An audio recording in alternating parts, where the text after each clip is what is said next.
Hello, everyone, and welcome back to the Football Outsiders Fantasy Show. I'm your host, Scott Spratt, joined by a couple of esteemed colleagues from Football Outsiders and EdjSports. We've got Derek Klassen, my normal Tuesday co-host for the Waiver Wire Show, joining today to add some more scouting perspective for our fantasy preview. And then we have Chris Spags at EdjSports. He also co-hosts the Splash Play show and podcast as we are expanding all of our content. You can still find all of the Football Outsider stuff Monday through Friday, 1 p.m. Eastern time, but now primarily on YouTube at the Football Outsiders page, but also still live on twitch.tv/FB Outsiders, still available after the fact on both YouTube and the Football Outsiders podcast network. Guys, how's it going? Excited to preview a little fantasy action this weekend, right? I am excited to be here. I always am watching the Waiver Wire Show with you and Derek. Derek, one of my favorite guys since I first started here. Watched you guys doing the mock draft show. Really enjoyed Derek's takes. And honestly, I think he worked the room with you guys doing that one. So I'm proud to be in this company and proud of you, Scott, for plugging the YouTube move here. So people, you need to start pandering for likes. That's new. If you're going to be like, hit that like button, subscribe button, smash them, tickle them. You got to give a lot of really aggressive verb choices for everything to do to the like button. I've really been trying to embrace my inner 13-year-old as I'm getting into the Twitches and the other social media channels. Give me another 3 or 4 years and I'll be really ready to go with this stuff. Yeah, exactly. First of all, thank you, Chris. That's really an honor. I appreciate that. The stuff we've done here with all the new live shows has gone really well. So, but I'm excited. I think this is my first time on the Friday show, so a little bit of new for me. But I've built up a pretty nice rapport here with Scott, so I'm excited. Me too. And I'm going to try to pander to both of these guys with their expert opinions. Derek has more the scout. Chris is more the DFS expert. Try to hit on the questions that make the most sense for both of them. Although, who knows, it could devolve into all kinds of shenanigans with all three of us previewing these 15 games coming up. We better get started because this may take a while.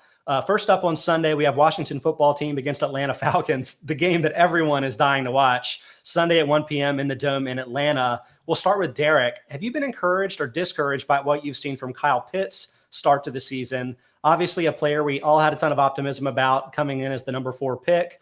But I would say kind of averaged a smaller amount of work than maybe we expected. 5.7 targets, 46 yards per game, hasn't scored a touchdown, but getting more targets, getting more, snaps and stuff on the field. What are your thoughts on him so far?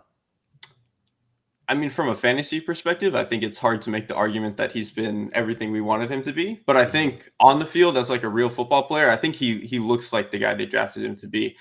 He's done really well as a blocker, which I think, coming into the league, people were like, oh, you should just move him to receiver. But it's part of his value is that you can put him on the line, and he's a really good blocker. And I think he's done a decent job of that. The problem with his targets is that I don't think they're using him very well. I think they're using him on a lot of 2 and 3 man zone beaters and stuff, where they're having him run a lot more underneath routes, where he's running a whip, or he's running the shallow and stuff underneath, where I think they need to try to do a little bit better job of using him maybe closer to Travis Kelce, where if you're going to have him out at receiver, you do a lot of the 3-by-1 stuff where he's kind of isolated all by himself, or if he's going to be in line, they get him on a lot more crossers and stuff over the middle, where I just don't think they're using him in that intermediate area the way that they should be. So I'm hoping they can find their identity as an offense a little bit better, because they're trying to get him into the lineup. His snap count has gone up 10% each week, but the way that they're using him just doesn't really make sense with actually getting him the ball. Yeah, the snap shares have gone from 68% week 1 to 79% week 2 to 84% last week. So to me, I definitely take that as a sign that the tide is about to change. But you were talking about this with the blocking side of this, but is it possible that he's just too versatile for the team right now? By which I mean, they don't really have any kind of complementary receivers. Russell Gage missed last week. Do they not have anybody to run the type of routes that he might do best, but they're kind of using him in other ways because what else are they going to do? I mean, I think that could be part of it, because obviously Calvin Ridley is a fantastic player and he's a really good number 1 wide receiver. But other than him, they don't really have anybody. I think Olamide Zaccheaus has played half of their snaps, which is just outrageous to me that he is getting that many snaps for any NFL team. And I think there are other guys like Christian Blake, who is not very good. Russell Gage is okay, but you probably need another guy who's taking off some pressure at wide receiver rather than him. So I think that's a good point, that they just don't have enough wide receiver talent to do what they want with him out wide, I think is part of the problem. And then they also have other decent tight ends, so it's not like they need to pigeonhole him at the Y. So I think to your point, it's kind of he does fill in for a lot of things for them, but they don't actually have all the other players to to make this offense fit together the way it probably should. Yeah, weirdly, the biggest fantasy beneficiary so far has been Cordorelle Patterson, which would not have been high on my list entering the season. And I do think he's actually a viable DFS play. I mean, he's getting enough workload. It's kind of like a Nyheim Hines last year type of thing. But Chris, I'm going back to the Mike Davis well as my favorite DFS play from this game this week. Just $5,400 in FanDuel. I think that's more than $1,000 underpriced. And while the production hasn't been there, I think the signs are still there that this could turn around. 54.5% carry shares, 15th at the position. 14.5% target share is 7th. He hasn't scored, but has 1.7 expected rushing and receiving touchdowns, giving him the third biggest shortfall in touchdown luck. Are you still with me? I know you were big on Davis entering the year. Honestly, he has crushed my spirit so many times in these early parts of the season. That Philadelphia game in particular to start it off was just tough with him getting the early work, looking good. And then just sort of really the last few weeks, I think Cordell Patterson's been as important of a part, getting touches more when he's actually out on the field. So True. I'm with you on the take that Patterson's intriguing. I do think if you look at DVOA, it's hard to ignore Mike Davis. You're going against a Washington team that's allowing 33% more production, according to DVOA in the run game. And you have to assume if Atlanta can get a lead, that's something that should allow Mike Davis to get there. The issue for me is I think Terry McLaurin's in a really good spot. On the other side, he's going against a team that does play a lot of zone. McLaurin himself has smashed against the zone this year, getting almost 3 yards per route run there. So that's something that worries me when you have these kind of explosive spots for Terry McLaurin. The guy who suffers is Mike Davis, and he is getting targeted in some of the come from behind kind of situations that Atlanta gets into time and time again. So maybe he can get there, but I think it's a spot where the game script offers some risk. And at this point, with what we've seen from Mike Davis, like I fully get why people would want to go Cordell Patterson's way, even though I think there is going to be a week here that Mike Davis explodes. And Scott, you know as well as anybody, like when that week happens, you can victory lap it, pretend you were right from the jump all year long. Well, I do have Patterson as a value this week too. So like I'm just going to straddle the fence as hard as possible here. We've got a question on YouTube TV from Josh Shamel, but I'm going to come back to it when we get to the Bears game where I think that makes the most sense. For now, let's jump to the Texans at Bills, Sunday, 1 p.m. in Buffalo. Not too bad weather-wise, 63 degrees, but 72% chance of rain. I know it didn't rain last week the way we thought it might, but that could be a factor this week. There's a couple storylines here that I want to hit on. Chris, I'll start with you. Who do you prefer in fantasy now, Zach Moss or Devin Singletary? Obviously, the sort of tides of that have changed a little bit as Moss has played more as the season has gone along so far. I think the thing that jumps out for me for Moss is really, the price tag is a little more expensive, but the touchdown equity has been there going back to last year where we saw Singletary out there for a large portion of snaps, but they would bring in Zach Moss and give him some short kind of passes to get into the end zone, give him some easy goal line touches that for whatever reason, Singletary doesn't get. So he kind of has to earn those touchdowns by breaking long runs, things that are just going to be a little more, just hard to come by. So I would favor Zach Moss. I don't think it's a strong take. I do think, if you're kind of getting some exposure to this team overall, in DFS, it's a wise move given the gigantic spread. And our EdjSports line is only at -13, but even that's, putting down pretty much a beating coming Houston's way. So in the spot, I think having exposure to one of the guys is definitely going to be the move. I would favor Moss, but given how this backfield is run, like I think it's perfectly reasonable to have a little bit of Moss, a little bit of Singletary if you are maxing out, let's say a 20 max or one of the big tournaments even where you're putting in 150 lineups. Yeah, I mean, I agree with you that it's closer than people probably think after Moss scored 3 touchdowns the last 3 weeks. To me, there's a luck component to the scoring that makes it not as one-sided as you would expect. Moss, 8.1 expected, but 8 actual rushing plus receiving touchdowns since the start of last year. Singletary, 7 expected, but just 3 actual. Skill sets probably are involved, but clearly the Bills aren't using Moss as the only red zone option. Some of it's receiving, some of it's rushing, et cetera. But I think it's close. All right, for you, Derek, what about Emmanuel Sanders and Cole Beasley? Sanders coming off the 2-touchdown game. Is it kind of a similar situation here with the receivers? Yes, because I think, with the 2 running backs, you get like Zach Moss is a lot more of a consistent guy, whereas I think Singletary is a little bit more of your explosive, trying to get those chunk gains and stuff, whereas I think that's kind of what you see with these 2 receivers. Cole Beasley is really good in the underneath area. He's really good at sifting through zones. He's pretty good at getting like a couple of extra yards with some moves after the catch. The difference is Emmanuel Sanders can also do a little bit of that. He's not as good as Cole Beasley in that area, but he's a lot better at stretching the field than Cole Beasley is. And I think that's why his usage in the offense is kind of elevated over Cole Beasley a little bit, just because I think he offers a little bit more and he can do a little bit more for the offense. I mean, you even saw in that Washington game when they were trying to get, 2 and 3 guys vertical, maybe running switch verticals or running Mills concepts and trying to get guys on posts and stuff. That was Sanders that they were using. And even like deep over routes and stuff, that was Sanders. That wasn't as much Cole Beasley. And I think because he offers more of that field stretching while still being pretty serviceable in the underneath area. I think that makes him overall a more valuable play. He's probably not going to get as many targets just because he's not being used in that underneath area as much where they can just quick check it down and stuff like that. But I think the explosive potential there, like you saw in that Washington game, is just so much higher. And I think as this offense gets comfortable, that's going to continue to show itself. I'm actually warming to the idea that there might be 3 receivers on this team that are valuable in fantasy. But the target thing is still kind of what I'm clinging to, at least for now. Maybe Sanders will see his increase over time. But so far, Sanders 16.3% target share versus 24.4% for Beasley, which why with Beasley also costing just $5,900 in FanDuel, I think Beasley's a really great DFS play this week. One of just 10 wide receivers with 10 or more targets in 3 games played so far this season. And quirky nugget here about the potential for rain. In rain, number 1 receivers see their target shares or total target volume, I guess, decrease by 29%. Number 2, 11%. But slot receivers, just a 9% decrease. Obviously, you could see more running. There could be a big lead for the Bills here. But the slot targets, those are easier completions. They may make a little bit more sense in inclement weather. So I think that's another reason that Beasley may be the guy that I would go after there just for this week specifically. All right, next up, we have the Lions at the Bears, Sunday, 1 p.m. in Chicago. Another game with some chances of rain here, 67%.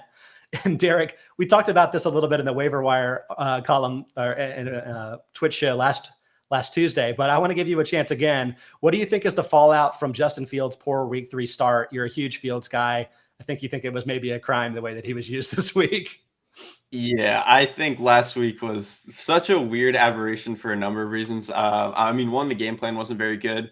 I think they didn't do it seemed like they were calling this like, quick open style offense that was for Andy Dalton. And I even said on the show last week, like Andy Dalton's going to be better pre-snap and better at throwing quick game because that's just who he is. And that's not who Justin Fields is. And that's not like an indictment of Justin Fields, but he's just more of a guy who wants to hold the ball, play action stuff, attack the intermediate areas, have more max protection stuff. And they didn't do as much of that added max protection stuff. And then even when they did it, they just weren't blocking it well. Like their chip guys weren't very effective. Myles Garrett was still getting pressure on every play. So it was this really horrible blend of personnel and game plan. The good news is this Detroit Lions defense is significantly worse than Cleveland's, particularly up front. That Lions front does not get pressure very well, and they don't bring pressures very much. They're not a team that likes to blitz a ton. They're probably about average or below average in that regard. So I think this is a decent matchup for Fields to get a better chance to actually play football, and hopefully they can protect him better, both from a game plan standpoint and from just a personnel standpoint. The personnel one I feel pretty good about just because, again, this Lions front is not as talented. We'll see how much Matt Nagy can actually do, but I'm not very confident in that respect. Yeah, I mean, honestly, I'm fascinated by this. I think obviously the Lions are a great matchup, but I think what you're saying about the pressure side of thing is the most important because, again, Fields took 9 sacks last week, but I'm projecting the Browns as the number 2 team in projected sacks per pass attempt. So that may have been the worst possible team to face. And I'm thinking that maybe with the Lions, things will be better. And honestly, Fields is like kind of an intriguing lottery ticket to me from like a DFS perspective or something, but I'm not sure I can pull the trigger. I will point out that Allen Robinson, I have just 37th among wide receivers in PPR formats. So, I want to see better from Fields or see Dalton as the quarterback again before I'm ready to trust him. But I will say that David Montgomery at 5,800 in DraftKings, I think is a modest value at $600 underpriced. I was concerned in the early season about the target volume because week 1, just 1 target versus 5 for Damian Williams, his new backup. But since they've been tied with 8 targets apiece and joining, a top 12 type of carry share, I think that's good. I think the Lions are a good matchup. They increased run plays and yards per carry and touchdowns per carry. So a lot of things positive there. Chris, let's answer that question from the YouTube comment. Do I trade Montgomery and AJ Brown for DeAndre Swift and Kenny Golladay? Before today, before this last week, I would have said that Montgomery maybe not as valuable as I expected, but now I kind of like him again. AJ Brown week to week, but probably won't be gone too long. What do you think, Montgomery plus Brown for Swift and Golladay?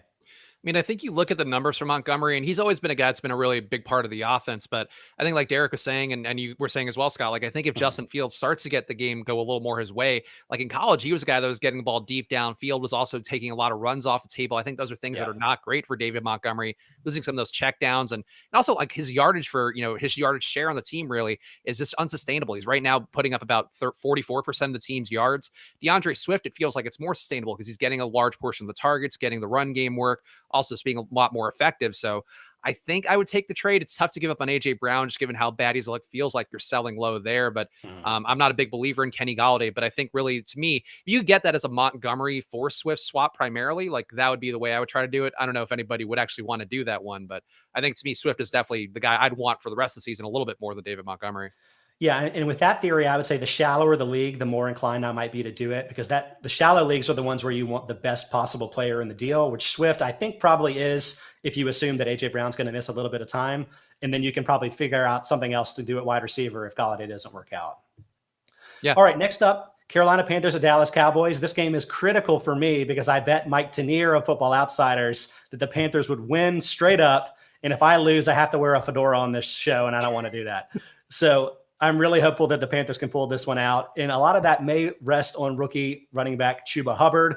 The question for you, Chris, is he going to be a bell cow back with Christian McCaffrey sidelines, kind of like Mike Davis was for the team last year when he averaged 15.3 PPR points per game when McCaffrey missed time? What are your thoughts on Hubbard? I think you got to trust Chuba here. I mean, he's going to get the workload. It would be nice if you saw for DFS his price be a little bit lower, given the fact that he really hasn't proved anything. And I think if his price were lower, we'd be looking at him being one of the most high owned plays of the slate, really anywhere you would go. The fact he's going to be under 10% owned in a spot against Dallas, where we know they're pretty weak. And they did have kind of that dead cat bounce going against Philadelphia this week, where defensively they looked a little more sound. But overall, to me, I just don't think it's a strong team. And this workload, you're right, like their year to year, we saw it with Mike Davis last year. I think they clearly have some faith in Chuba. I'm not afraid of anybody else behind him taking touches. I know there's been some talk out there bandied around about Royce Freeman maybe taking some work. I just don't think you can worry about that. Chuba, better pass catcher, a guy who can sort of do that fractional amount of McCaffrey. The risk is just, is he going to get enough of that fractional amount of the role to justify the price tag? If you're 4K on DraftKings, you could just kind of take that dive blindly. At almost 6K, it's a little bit tougher. So I'd be willing to play some, but I do think, to me, the guy that I would look at the most on this team is DJ Moore. And especially if that ownership for Chuba went up, like then you play DJ Moore, just get that leverage. See, that's interesting. I do think of Hubbard as being one of my favorite DFS values for the game. I think he's about 1,000 underpriced, even at 5,900 in DraftKings, but I recognize that that's a bit of projecting on my part that he's going to dominate the backfield in touches. As you mentioned, as the receiving guy, he did out-target Royce Freeman last week 5-1 after McCaffrey left. So I like that. He had an 8.3% receiving ratio at college. But like all the metrics love him too. Like it's not that he has any elite skill. It's more that he's a plus contributor in every aspect. 4.48 40 time is pretty good. 6'1", 210 seems like he could probably withstand a heavy workload. He had one at Oklahoma State. He was actually the number 3 back in Backcast, Football Outsiders projection system for college running backs, behind just Najee Harris and Travis Etienne, both first-round picks. So I think there's some reasons to be excited here. But part of it, too, is just that I feel like the Dallas matchup being in the Dome is going to benefit him and benefit a lot of the Panthers. So to me, I think that a lot of those guys are options for you this week. It may just be really more of a game theory question about who you want to roll with. Let's add a little bit more context to Josh's question a second ago. He mentions he's stacked at receiver with Cooper Kupp, Stephon Diggs, Tyler Lockett, and I don't know which Williams. I'll say maybe Mike Williams. So yeah, probably definitely not Tyrell would be my thought. Probably not Tyrell. Go ahead and trade for Swift then if that's the case, because you're good to go there. All right, next up, Colts at Dolphins, 1 p.m. Sunday in Miami, 90 or 85 degrees with a little bit of wind, but not too big of a deal. Derek, are you discouraged by what you've seen from Jonathan Taylor's slow start to this season? Hasn't scored a touchdown yet, and obviously, Carson Wentz maybe hasn't been as big a rebounder as we would have hoped, rejoining his old play caller in Indianapolis. Yes and no. The offensive line has actually been blocking pretty well, and I think Taylor's problem to this point is that he's just not generating any explosives for himself. I think he's done a decent job bringing some of the high floor stuff, which is kind of what they drafted him for, but some of the explosive plays just haven't quite been there yet, and I think at some point they're going to come, but it's such a small sample that I think he's kind of just gotten a little bit unfortunate in that regard. And I think also what's hurting him is the Colts red zone offense has been particularly bad this year. I think they're third lowest in DVOA right now, which is just, I don't think that that's something that's going to hold. They might only get to average or whatever, but even if they do that, Taylor's obviously going to be the one who's getting a lot of those chances to punch in touchdowns. So I think especially like when you look at the Rams game, the way that turned out was just it is probably hurting their numbers a lot and really hurting Taylor's opportunities in that respect. So I think I expect some of that stuff to even out. Not that he's going to suddenly burst into being the best running back in the league again or whatever, but I think he's going to start getting a little bit better, especially assuming if at some point Carson Wentz can play a few healthy games in a row. So Taylor has 0 actual touchdowns, but 3.5 expected rushing plus receiving touchdowns. That 3.5 touchdown shortfall is double any other running back in the league. And like expected touchdowns are talking about like where you're seeing your carries, where you're getting your targets. And if there's bad run blocking, it's not that surprising that a back would fall a little bit short. I think that has been a problem. I think he's taken maybe 6 carries inside the 5-yard line and hasn't scored on any of them, obviously. So like there's more than just bad luck at play here, but by and large, that ends up being a much better predictor of future scoring than actual scoring. And as such, I think the bounce back is coming, especially too, if what you're saying is true, Derek, that the Colts, the run blocking is going to improve going forward. So I'm very bullish. I would trade for him in any league. I don't think that Marlon Mack being traded or not traded moves the needle for me. I just think that Taylor is a bad luck guy more than anything else. That being said, Myles Gaskin on the other side of things is the player that I think is a great DFS value. 5,500 in FanDuel this week. I think it's $800 under price. To me, like if you look at the full season, 38% carry shares, just 35th among running backs, doesn't seem great. But the third running back on the team, Salvin Ahmed, went from a 31% snap share and 6 carries in week 2 to 6% and 0 in week 3. I'm wondering if Gaskin is maybe kind of wrestling hold of the committee a little bit. What do you think about that, Chris? I worry a little bit about Malcolm Brown taking some of the red zone and goal line work away. He's got 1.3 red zone touches compared to Gaskin having 0.3 so far per game. Obviously, it's a small sample size, so that's kind of going to be what it is. But 0.7 within the 5 compared to 0 for Gaskin, that's not great either. The thing that I think benefits Gaskin here, Scott, and I think why I'm willing to kind of ride with you a little bit on this is that I think this is a bad spot for Indianapolis with just Miami blitzing at such a high rate. They're blitzing at the highest rate in the league at 40%. They're going against Carson Wentz, who's got the highest pressure rate in the league, getting pressured in 47% of his dropbacks. And that's something to me that can be a recipe given, we know it's a new team. We know it's a coach that clearly has some faith and knows Carson about as well as anybody, but we know how that went last year with him getting really deluged by pressure. And I think that's something where Miami can take advantage. So in that spot, again, another game script thing, Miami does take advantage. You're going to see Gaskin get the ball. You could see him be relied on early. They don't have to press the ball downfield. I think they know what they have with Jacoby Brissett, which is kind of a game manager guy. He can be a little bit mobile, can take some shots, but is not going to really win you games with his arm. So in this spot, I think it kind of makes sense from a game perspective, and it makes sense really, just relying on Indianapolis to be bad. And I also think that our EdjSports line kind of backs that out. We do have Miami as being a 3-point favorite here compared to just a 2-point favorite with the Bucs. So that's something that could favor the run game, and certainly Gaskin could be the biggest beneficiary. Got a couple more questions coming in on the chat. Again, we are on YouTube live right now on the Football Outsiders page. Join us every Monday through Friday, 1 p.m. Eastern time there, or we're still on Twitch, wherever you prefer. But we'll get to those questions coming up where they make sense with the games we're previewing. Next up, we have the Browns at Vikings, Sunday, 1 p.m. in the Dome in Minnesota. For Chris again, could Kirk Cousins be a top 10 quarterback this season? This kind of blew my mind, but I unearthed this stat that since Justin Jefferson became a starter in week 3 last year, Cousins has thrown for 4,808 yards, 41 touchdowns, and 9 interceptions in 17 games. Possibly a preview of what his final year line could be this year. But am I being a little bit too optimistic there? What do you think of Cousins right now? I think the recipe is there. I mean, we've seen Minnesota get into these kind of shootout game scripts over and over again as well because their defense is not performing that well overall. DVOA backs it out. They're giving up a 13% boost across the board, also giving a 2.5% boost in terms of passing DVOA. So you're going to see teams throw against them. That's going to make Kirk Cousins throw more. I don't think he's going to hold having no interceptions for the rest of the year. I'll say that. We know Kirk Cousins, the second those lights get a little bit brighter, the situation goes against them. It can be tough, but adding KJ Osborne, he's going to get Irv Smith back at some point. Like, I've been legitimately impressed by Osborne being in. I think he's part of the reason that Jefferson and Thielen started a little bit slower. We're now seeing Jefferson kind of level out, but I think these guys are a strong wide receiver trio. And then you add in Irv Smith, Tyler Conklin can get healthy as well. Like, there's a lot of ways this can work, and that's not even including Dalvin out of the backfield. And he was hurt last week. Madison's a very reasonable approximation for him. There's a lot of pathways for this team to be good. It's just, I think, going to come down to, are they going to be in the lead? Are they going to be able to rely on Dalvin Cook more? Or are they going to be trailing? And I think right now the defense is making it perfect for Kirk Cousins to keep doing what he's doing. Yeah, and I don't really know if Dalvin's going to be available this week or not. So to me, before we know for sure, I'm going to avoid the running game from DFS perspective. Look to the other side with Odell Beckham at 5,800 in DraftKings. I think that's 800 under price. I know it's 1 week, but he had a 31% target share last week. That's the 5th highest among wide receivers right now. Jarvis Landry's on injured reserve. So for the time being, Beckham is going to be the main guy if he's not going to be anyway. Plus, you're in the Dome in Minnesota. Love that. Love the fact that the Vikings are the number 1 increaser of both yards and touchdowns per target for number 1 wide receivers. Some of the moves they've made at cornerback, like Patrick Peterson, they haven't worked out so far. And, I think we saw some signs from their defense, but I still think this is a really nice matchup, and I'm liking him there. All right, next up, New York Giants at the New Orleans Saints, Sunday, 1 p.m. This game is back in the Dome in New Orleans, first game of the year there. And to me, that's the main question. We'll start with you here, Derek. Do you think a return to the Superdome could revitalize the Saints offense? I'm asking, I guess, mostly from the Jameis Winston perspective, but I'll throw out these two nuggets. One, when he was with the Buccaneers, Winston averaged 4.6 more pass attempts per game at home than on the road.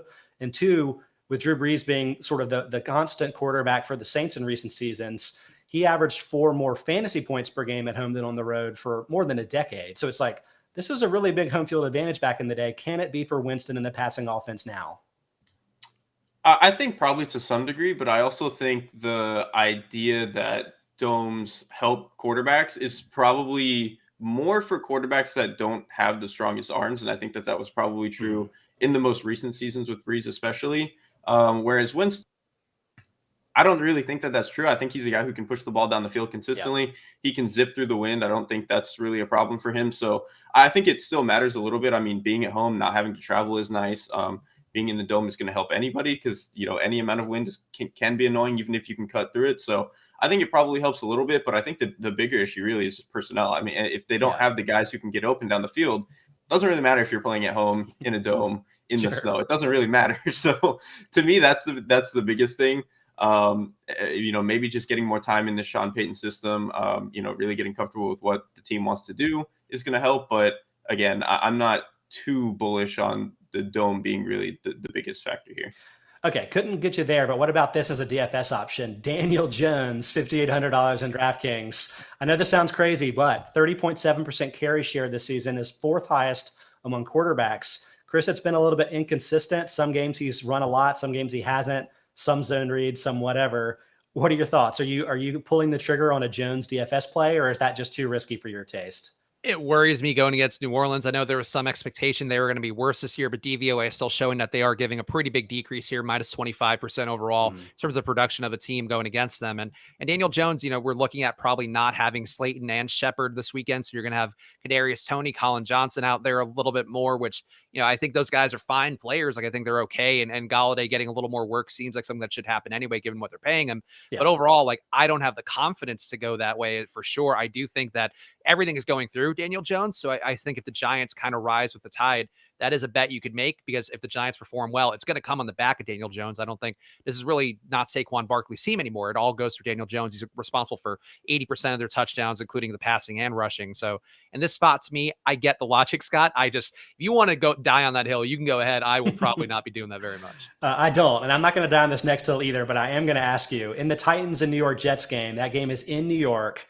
The major storyline for me is, can you trust Ryan Tannehill? He had a bad week 1, but has rebounded the last couple of weeks. Seems like he would have a plus matchup at the Jets, but I'm not so sure. What do you think, Chris? Honestly, the EdjSports line, this one worries me a lot. We have the over-under as being a 36 over-under here instead of the 44.5 that's out there on the books. We also have this being a 2-point line favoring Tennessee, then as opposed to the 7-point line favoring Tennessee with a lot of the books out there. So those things scream to me that this is going to be kind of an ugly one that's going to be a little slower pace, maybe more of a Derrick Henry spot. And I think you also have the issues too with A.J. Brown banged up, Julio Jones. These guys didn't practice yesterday. I haven't seen the updates on whether they're doing that or not today. But those are things that are not great. Like him throwing to Westbrook Akeen is not going to be something that is going to be the most viable. Even if Anthony Ferguson can get back in, though, I think he's also not expected to play. What is going to be out there if somehow Julio and AJ either are out or are limited?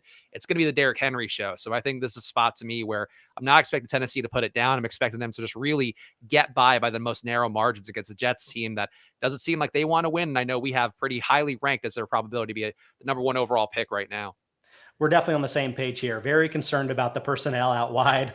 But 2, I'm not even sure it's as good a situation as it would be even with those guys playing, because 1, kind of what you mentioned about how, the Jets, it may end up being a run heavy game plan for the Titans. The Jets do cut pass plays by 3% and increase run plays by 12%, latter number being 5th highest. 2, Tannehill has averaged 7.3 more fantasy points per game at home than on the road since joining the Titans. That's the highest among current starting quarterbacks. So for my money, he is really a home-only option for you in fantasy. And that ties into a question that we got from No Name on YouTube.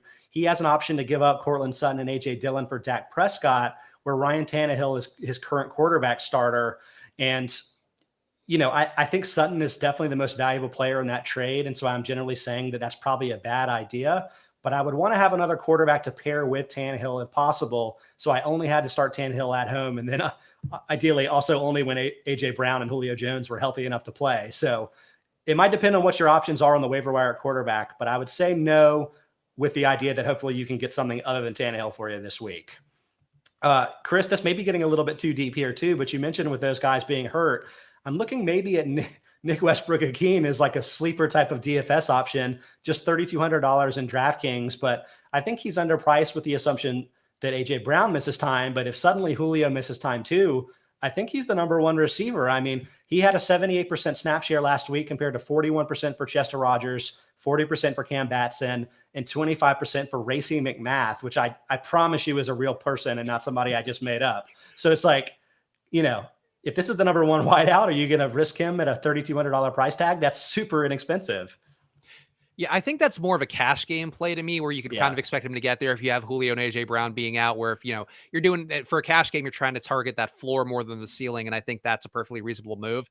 I think the issue, and boy, just hearing this wide receiver core, potentially have Westbrook-Ikhine and Chester Rogers and Race McMath working in. I think he was more of a tight end in the preseason. Now he's being used as both. Like, he's a rookie. Terrible. I don't mean to make fun of the guy. He may be good. I have no idea. He's a big body dude. I know that about him, but that's about all I know about him besides the cool name, or the fun name, I guess would be the better way to put it. But I don't know. Like, I think you could take the stab here. I just would worry that you're going to be left holding the bag with a guy who's getting 2 targets for 40 yards. And that's not going to do anything for you even at 3,200. So I would just say Derrick Henry or bust for me in this game, or really on the Titan side. And maybe you can make a case for some Jets, but this is a Jets team that last week, I don't know if people know this, not a single scorer over 10 fantasy points, which is not good. I don't know if you guys know that. If you don't have to be an expert to know, somebody not getting over 10 fantasy points is not a good thing. So Tennessee, Derrick Henry or bust. Oh, I'm very familiar. I've been riding the Jets in Loser League all season long, which is probably a good opportunity to remind everybody to play Loser League up on Football Outsiders. Really fun game. And if you're an FO Plus subscriber, you get all the projections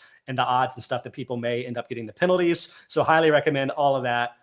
Thanks so much for playing. Next up, Kansas City Chiefs at Philadelphia Eagles, Sunday, 1 p.m. in Philadelphia. Pretty good weather, 75 and clear. For Derek, should fantasy players be worried that Jalen Hurts might lose his job during the season?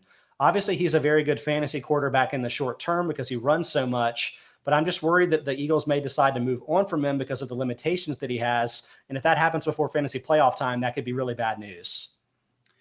I think it's on the table, just because, I mean, Jalen Hurts is such an incomplete quarterback right now. His ADOT is really high, but to me that feels like a bait, kind of in the way that early Kirk Cousins ADOT used to always be really high. And like early Kirk Cousins, it would be like check down, 40-yard bomb down the sideline.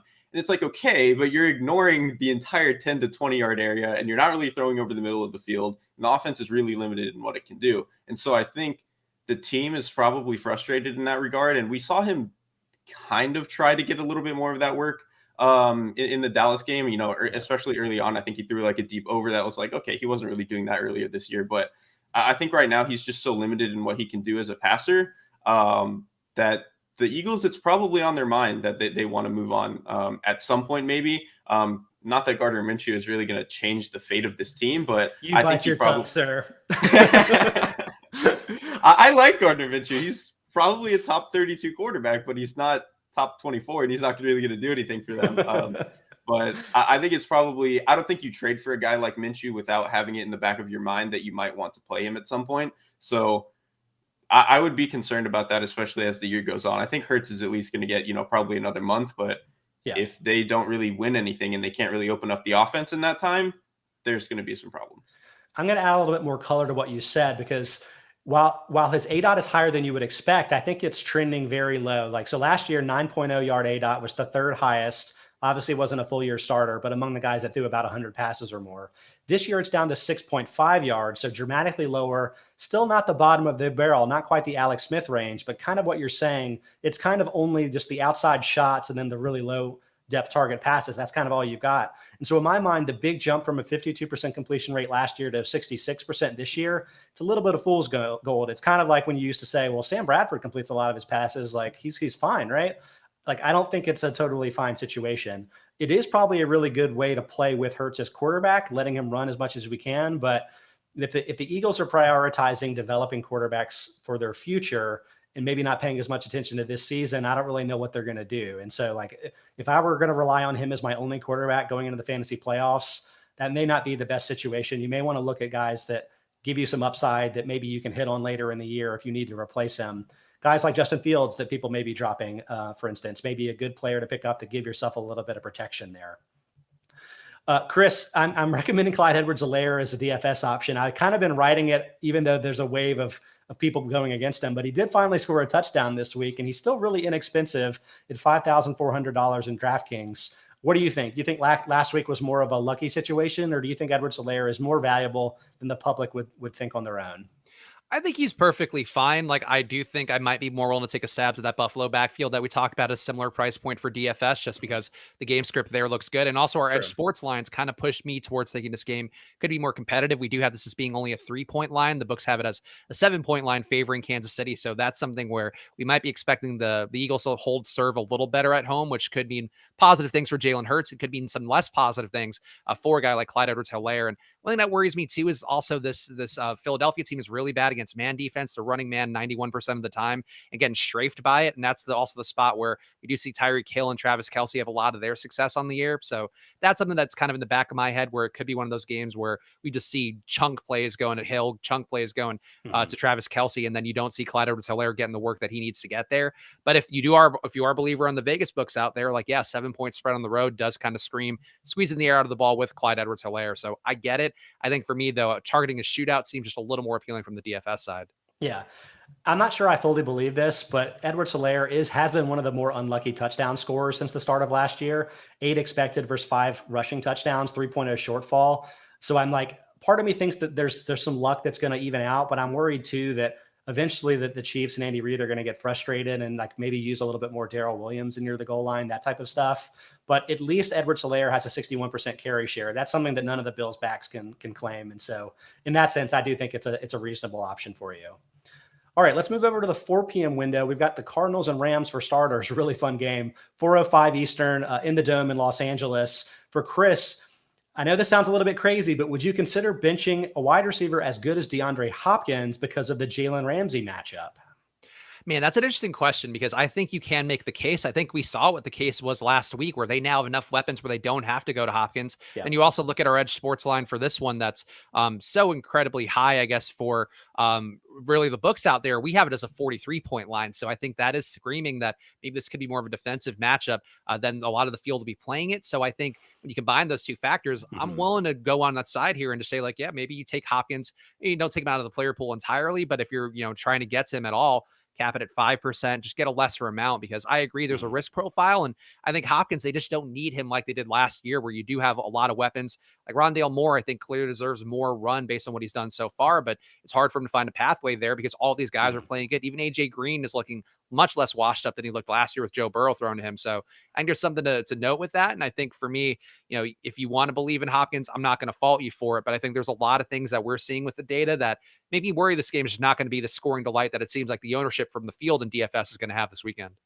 Yeah, and I think the Cardinals may find some other options, but I just don't know if Hopkins is going to be the guy this week specifically. One, after getting traded to Arizona last year, he faced Ramsey twice, had 52 and 35 receiving yards.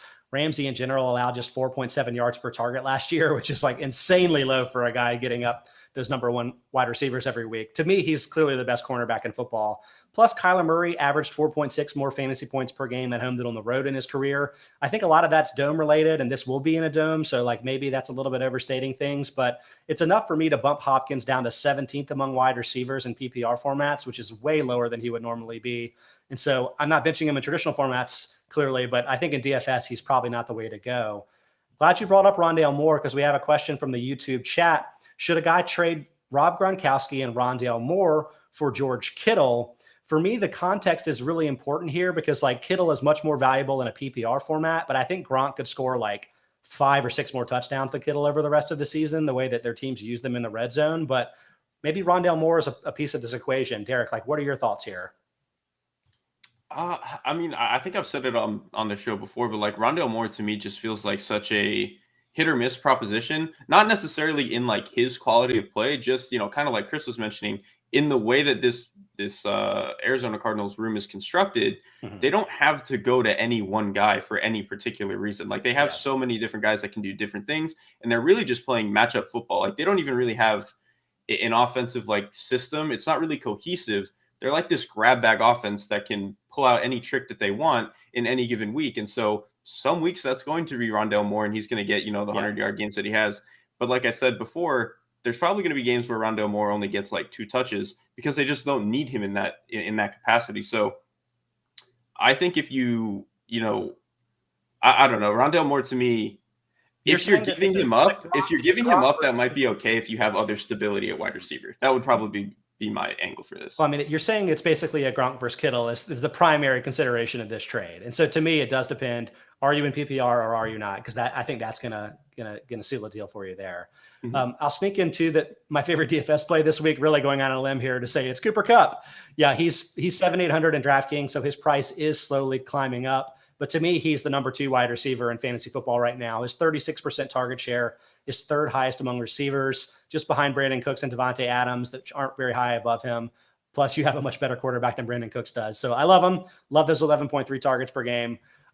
Why don't we just move on? Seahawks at 49ers, Sunday, 4 p.m. in San Francisco, 85 degrees and clear. Chris, are you fading players that are facing the 49ers right now? This is a little bit difficult to unpack, but for 2018 and 2019, they were a really good defense by DVOA. Slipped a lot last year, but also had, the highest adjusted games lost on defense and overall, and have looked a little bit better despite some injuries this year. I just don't really know what to make of them. Yeah, I'm not too worried about it. I agree that I remember that Niners year where they were just a beast and Richard Sherman was doing his thing. Now he's not on the team anymore. He's going to be a Bucs guy. So we'll see if that helps kind of prop up their defense more I'm sure it'll be a deep run for them this year, but I have no issue taking this game. Like the EdjSports total actually looks better than the books total for targeting this game as one that should be pretty fruitful for fantasy. We have it a 56-point line. The books have it as a 52-point line. So if you want to take that bet too, not a bad bet to take, but I think really the DFS portion is intriguing here because Tyler Lockett's coming off injury. I guess he twisted his knee in that game, in addition to missing some practice time this week with a hip issue. So maybe there is more of a target share going DK Metcalf's way, and nothing you're terribly afraid of outside because, as Scott mentioned, the DVOA numbers for San Francisco on the year, giving up 4% more production than average, and that's something that I think is going to benefit one of Lockett or DK Metcalf out there. So I have no fear about this one, and if anything, I think this game people will be flocking to that Rams-Arizona game. Maybe go to the other 2 NFC West teams, and that's the one that really gets you something meaningful if you are playing those afternoon tournaments in DFS. Plus, if Lockett ends up being injured, I mean, the 49ers cornerbacks are like really down. So Jason Verrett's out for the season, unsurprisingly. Josh Norman, he bruised his lung and was spitting up blood in the hospital, but somehow is day-to-day. Like, I'll believe it if he plays. K'Wan Williams is out for a few weeks with a calf injury. They're really thin there. And so, Metcalf is probably going to be good. And, honestly, I'm eyeing Will Dissly, the tight end, is an inexpensive option at $2,600. This is going to depend on whether or not Gerald Everett can come off the COVID reserve list, but he went on Wednesday. I think he probably won't play. That's just kind of me speculating there. And suddenly Dissly could be a really nice value. Just a 7.7% target share this season playing backseat to Everett. But as the main guy, he could be a really sneaky play right there. Do you feel the same way, Chris? Yeah, I think so. I mean, I think there's really, you could talk me into a lot of different plays in this game just because of the fact that it is a higher total than people are expecting and one where the ownership is not expected to be going there quite as much as another one. So I think really for me, just strategically and talking about some of the game theory that I talked about last time when I did the show with Scott and that Scott talks about a lot in his shows, like it's important to just sometimes find these games where if an EdjSports line says it's going to be higher scoring and also says that another game that everybody loves is going to be lower scoring, like just take different pieces of it in different configurations. Do, 2-man stacks with Russell Wilson, do 2-man stacks with Garoppolo, try your Debo, try your Ayuk, especially if you have George Kittle out. Like, I think there's a lot of ways here that this could be beneficial. So to me, it's just a matter of taking stabs in a lot of different ways and hoping that one of these, kind of equations pans out in a way where you do outscore that game that everybody else is really going to be flocking to. So we have a question that's Bengals related. We're not talking about the Bengals because they played last night. No preview there, but I want to bring it up and maybe get Derek's opinion about this. He asked, should he try and sell high on Tyler Boyd or hold him for now? Boyd had a really another nice day. And I think the angle here may be related to the fact that T. Higgins has missed the last couple of games and is likely to play again in week 5. But the reason that I'm not really willing to sell is that I've been really happy with what I've seen from Joe Burrow this season. I mean, I'm kind of stupid, but I feel like he's kind of the new Peyton Manning and feel like he could throw 35 touchdowns this season. But maybe we should get Derek's opinion about this. Like, is Burrow taking the leap such that maybe you want to keep hold of all of his receivers from fantasy right now? I'm not going to go as far to say that he's close to Peyton Manning. Did you guys see my eyes on that one? That's a wild take by Scott. Somebody tweet that. Like I need some more followers. I do think Burrow is playing well. What I would say is I think that they've gotten largely favorable matchups in the sense of the biggest problem with that Cincinnati offense is obviously going to be who can get pressure on them. So far to the season, they haven't really played defenses that can do that. I don't think the Minnesota's front is really good at doing that right now. The Pittsburgh front, when they played them, they were really down a bunch of pieces. And then obviously that Jaguars front, I mean, they're playing a couple of guys who aren't NFL players, like Jihad Ward. I don't know how he's getting as many snaps as he is. So I think they've gotten pretty lucky in that regard. At the same time, I think to your point, Joe Burrow does look really good. He's one of the smarter quarterbacks in the league, especially for a young guy. He's incredibly accurate. So I would probably be willing to hold on to his receivers, even when T. Higgins comes back, because I think Boyd has looked really good and is probably their best guy for, working into those zones and stuff like that. I think he's probably their best, security blanket from the wide receiver position. Whereas I think Chase and Higgins are more guys who you can kind of push outside. They're really good on the boundary, really good in the red zone, that sort of thing. Yeah. And I mean, the Peyton Manning context, needs a little bit more context, I guess, but it's like, and I don't have a fully trained eye with this, but what I saw last night was that him sort of reading the protections, changing plays based on what he's seeing defensively, that type of stuff at the line that I think could really help him avoid pressure when maybe they don't have the best pass protecting offensive line on its own. So that's the thing that's really encouraged me. And maybe that's the ticket to him getting hit less this season, even if the personnel around him isn't dramatically better. All right, let's jump to the Ravens Broncos game again Sunday at 4:25 p.m. in Denver, 78 degrees and clear. Derek, what are your thoughts on the Broncos offense so far this season? They've rated in the top 10 in DVOA, just like the defense. And you actually wrote about this in Film Room, so I would love to get your perspective. Yeah, I'm actually really excited for this Broncos offense, particularly the passing offense. I don't think their rushing offense has looked that good just because their offensive line, I don't think, gets particularly great movement. They have a rookie running back who is talented, but has been a little hit and miss in terms of seeing stuff. So, but from the passing perspective, I think what they've done in terms of game planning their protection has been just phenomenal. Like, they do not allow free rushers. They're really good at picking guys up, making sure they know who's getting picked up on stunts, twists, if there's blitzes that, they didn't think they were getting, that sort of stuff. I mean, they just, with a smarter quarterback like Teddy back there, kind of like you were mentioning with Burrow, being able to see that stuff and sorting that stuff out. Lloyd Cushenberry getting another year in the system. Mike Munchak obviously being their head coach or their offensive line coach. And then two really smart running backs in terms of pass protection. Like, they have a really sound offensive unit in terms of the passing offense that I think the floor is always going to be really high.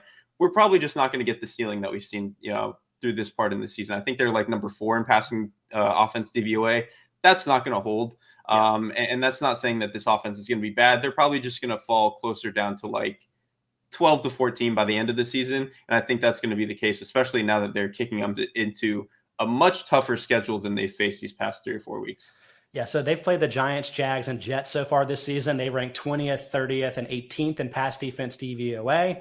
And like, pass defense DVOA may not be the end-all be-all this time of the year, because a lot of their upcoming games, guys like the Ravens are 21st, the Steelers are 23rd. But I think we probably assume that those guys are going to improve going forward.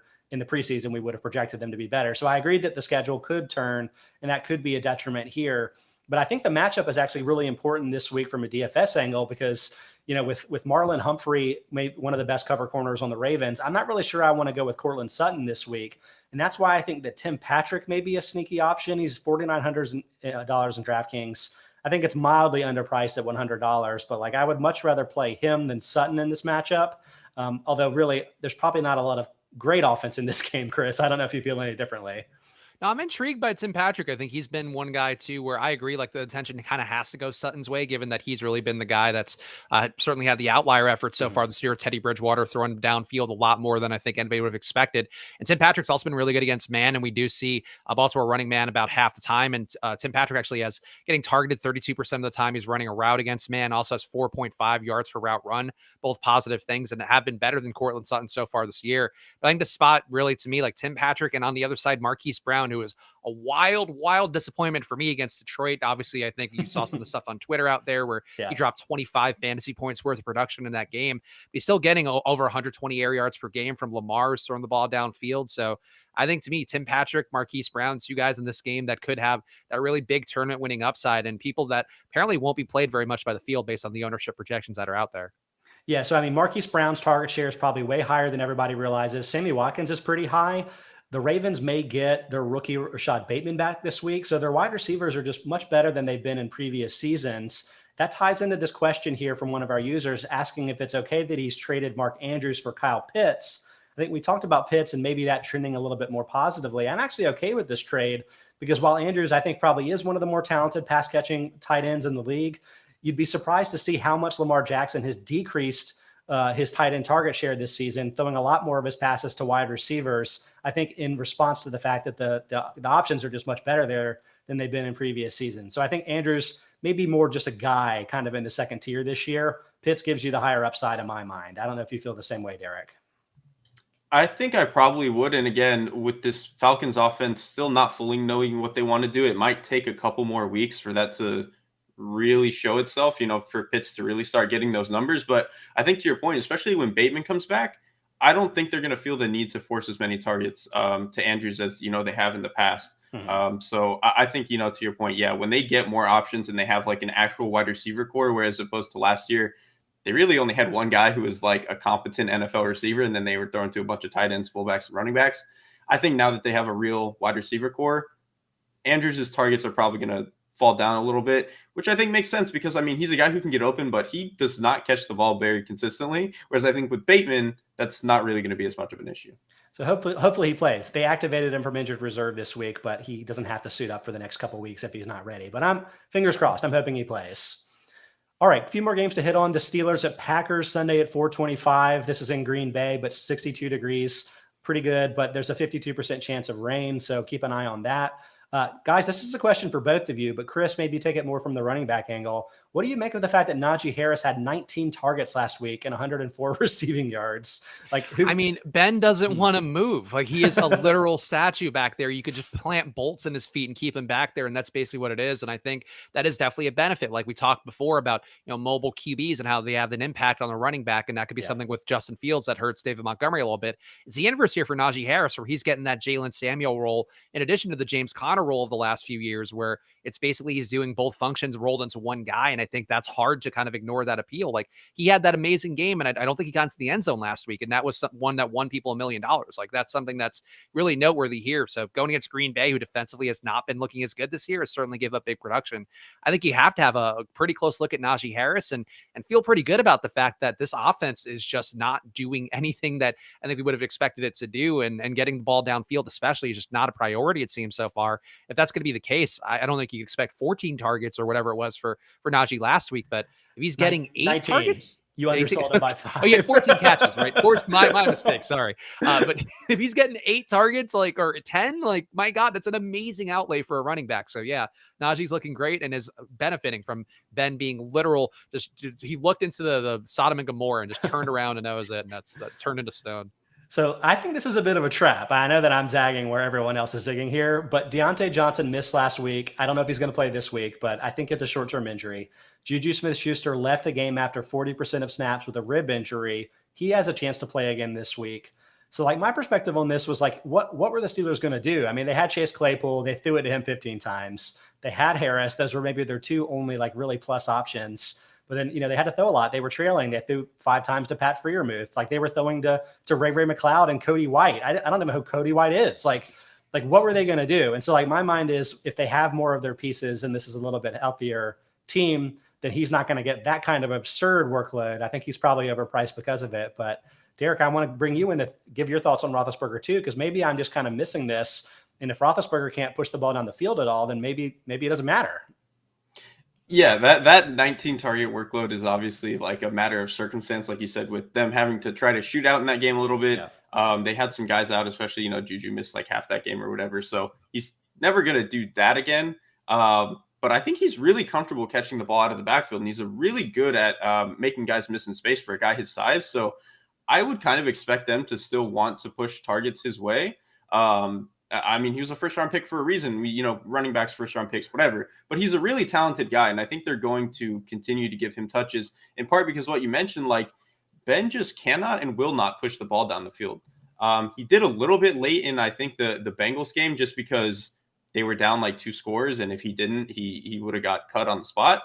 But like, they just don't have any other options right now, and I think that's really all Ben is capable of is, the first guy I didn't see was open. I guess I'm just going to check it down because I can't get to the backside of my read and throw that dig or whatever anymore because that's just not even in the offense because they can't do it. I'm still nervous enough. I have a little bit more optimism for the Steelers offense than I think most people do. So I'm going to go with a Packers option for DFS this week. Davonte Adams is just 7,900 in DraftKings. Like, I think he should be way higher than that. As mentioned, he has the number 2 highest target share, 37.4%, just a percentage point or so behind Brandon Cooks, but obviously a much better situation for his fantasy value.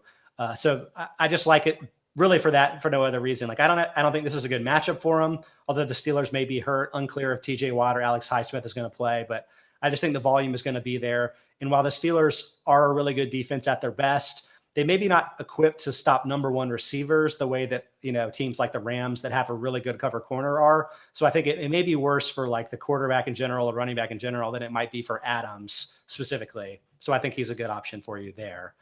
All right, let's move to the Sunday night game, the game that everybody wants to watch, Tampa Bay Bucks at New England Patriots in New England, 61 degrees, 66% chance of rain. That would kind of be a funny little wrinkle if it ended up raining in this game.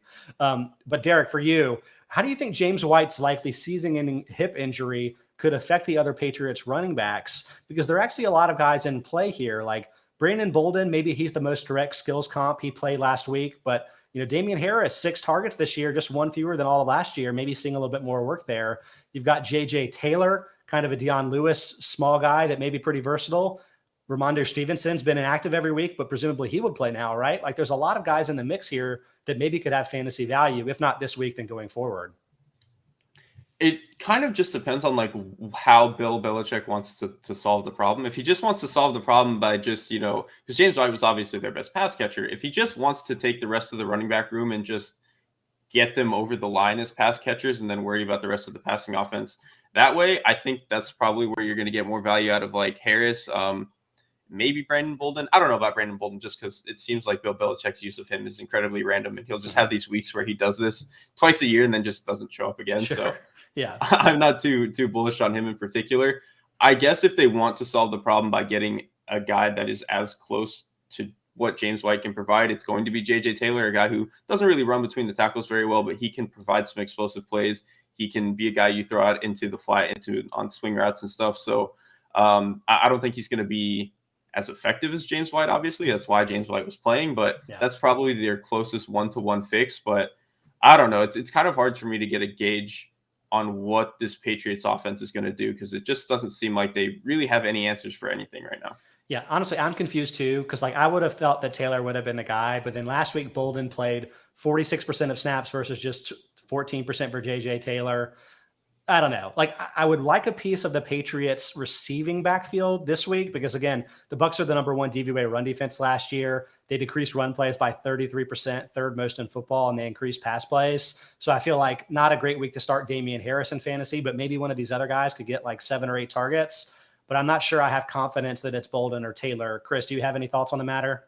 I think they're just going to be both fractional amounts of what James White is. We saw Brandon Bolden, as you guys mentioned, gets more snaps. He's been running more routes per game as well. Yeah. I think they're like, to me, I would say Bolden's probably the 55% James White equivalency, and then Taylor's probably the 45%. And that could certainly move around a little bit based upon Belichick's whims, as we know from anything over the last 20 years. So I think that's something to keep in mind there. But I don't know. Like, I think to me, the beneficiary is probably because White was getting the ball so much. I think it's just going to be that Mac Jones has to push the ball downfield more. And we kind of saw that last week with both Aguilar and Jacoby Myers over 175 air yards. And this spot against Tampa Bay, we know that's what teams have tried to do. They basically abandon the run and they just try to get the ball downfield. So I'm expecting here that somebody can have that outlier day. I don't know if I quite expect it to be funneled fully through Aguilar and Jacoby Myers moving forward, but I think these guys, Mac Jones, 50 attempts in a game, like that's kind of where it has to be, I think, for them to have a shot to win this one, unless, Belichick has one last thing here where he can somehow get into Tom Brady's brain, maybe hug him before the game and get him psyched out. Otherwise, I don't know, the Patriots hang in this one. Or unless it rains. Everybody keep an eye on the forecast on Sunday, because that could be a thing that torpedoes all of your Bucs plays. Just keep that in mind.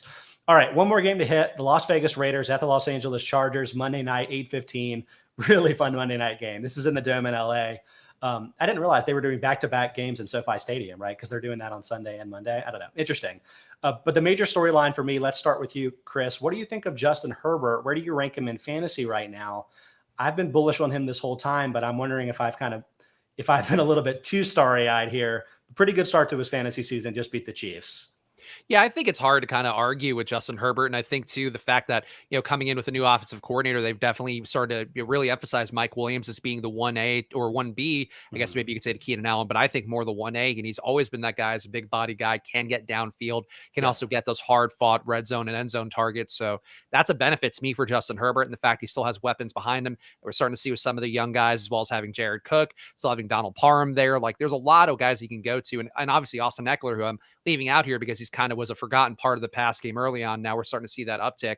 There's a lot of places he can go. So I have no issue with Justin Herbert. I think he's got all the wealth of everything at his fingertips. And we also know that on the other side, Derek Carr can keep up, even though it always seems like, wow, this is going to be the day where the Raiders fall apart and they just don't get there. Time and time again, he finds ways to just, pass to whomever's out there, hopefully more Darren Waller. But I think really overall, it's a spot that I expect this game to kind of have some more scoring. And the EdjSports line here, 57 over under compared to 51.5 for the book. So I think, Scott, your faith in Justin Herbert maybe paid off at least one more week in a big way. We're hopeful. So my true talent quarterback rankings now go Mahomes, Josh Allen, Murray, Brady. Herbert is 5th.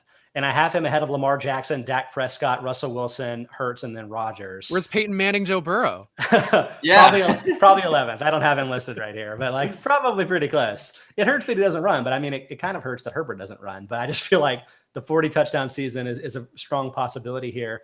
And while I love Mike Williams and was riding him a lot to start the season, his prices are coming up a lot in the DFS platforms. So I would say maybe zag and play Keenan Allen this week. He's just 6,800 in DraftKings. That seems too low.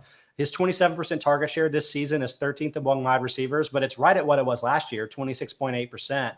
So while Williams has kind of risen to kind of get close to him there, Allen's getting as much work as he's always gotten and is a very consistent option. I think could be a really good option against the Raiders, especially if they have success with their pass rush, something you might expect given the Chargers, their offensive line is better, but I guess we'll see there.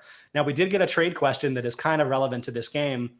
One of our watchers on YouTube asked, can he trade Logan Thomas and get Kareem Hunt in fantasy? Critical piece of info here is that he has Darren Waller. I would say if you have Darren Waller, you can always get rid of every other tight end on your roster. You only need one for your bye weeks. So absolutely trade Logan Thomas for anybody that you could potentially start in fantasy. I think that's a no-brainer. Do you guys feel the same way? Yeah, I agree. Waller, you don't need that second tight end. So whatever you can. And Kareem Hunt, I think live every week to kind of take just enough away from Nick Chubb to be useful. So I like that. Plus the handcuff potential there, could end up being a really valuable starter for you down the line. Absolutely go for it. Well, and it's been great for everybody watching live on YouTube on the Football Outsiders page. We've had a lot of great questions.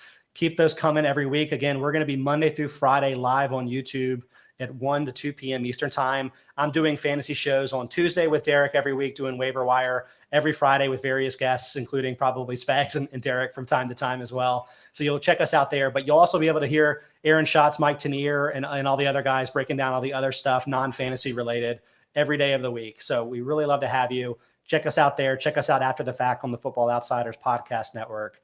Guys, thanks. I mean, this has been tremendous. Chris and Derek, do you have anything that you want to plug is coming up? I know, Chris, definitely talk about your show on DFS stuff, Splash Plays.